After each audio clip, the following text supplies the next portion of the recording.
Another popular Ajax framework is Sarissa. You can get it at this URL, sourceforge.net/project/Sarissa. This is the home page for Sarissa, and it's a JavaScript library that contains a great deal of support for various web-related activities and actions, and including Ajax. And you can download it at this URL, project/Sarissa, just by clicking this link, this download Sarissa link, as you see in the web page in front of you.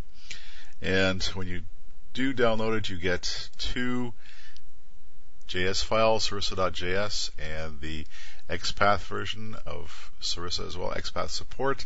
You have to include both those in your Ajax-enabled web page, and the idea is that we will be, in this example, we're going to take a look at downloading data from an XML document. When the user clicks the display message button, and the downloaded data will be fetched from inside the XML document and appear here, replacing the text that's there now.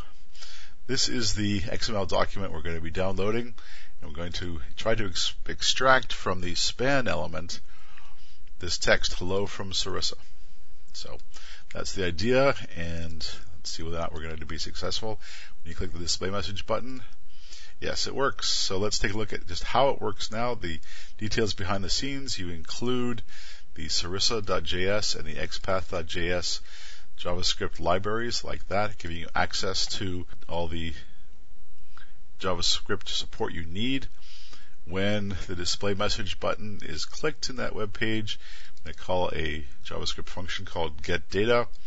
The getData function, what you do is you first start by creating a DOM document object with Sarissa's getDom document method, and that creates this DOM document object, which we're going to use in order to download the data. You set the async property of the DOM document object to true, indicating you want asynchronous downloads, which is what you need for Ajax. What we're going to do then is we're going to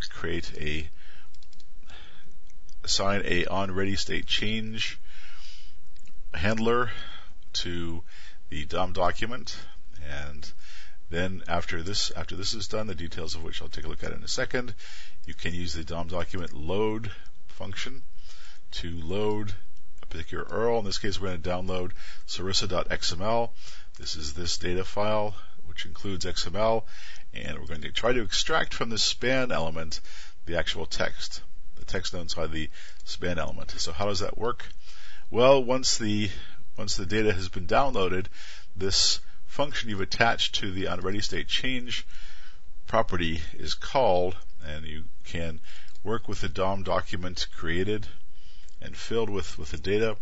And what you can do is you can use the JavaScript XML methods because this is very much like a JavaScript XML document, and you can use the select single node method to catch the span element. This / is part of what's called XPath in XML, and what it does is it means that the / span addresses the span element and any span element throughout the entire document. / simply means find the element whose name follows anywhere in the document. So this select single node finds the span element anywhere in the document and stores that span element inside the variable named element. And then what you do is you can display the contents of that element in the target div by using the Sarissa serialize function. And that's very simple. You just say Sarissa serialize element, where element is the element you've got with select single node like that, and then you're able to display the element. And so that's the idea.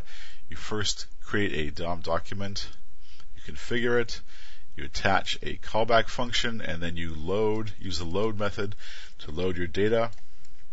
Then you're allowed to use Sarissa methods to display the data inside the target div, and you can see the result here where the data was actually extracted and displayed. So that's a brief introduction to Sarissa, and it shows you how some of the XML handling methods inside Sarissa work. You can save a lot of time both in XML handling and in working with Ajax. So that's another good free Ajax framework available for your use and available for your Ajax-enabled web pages.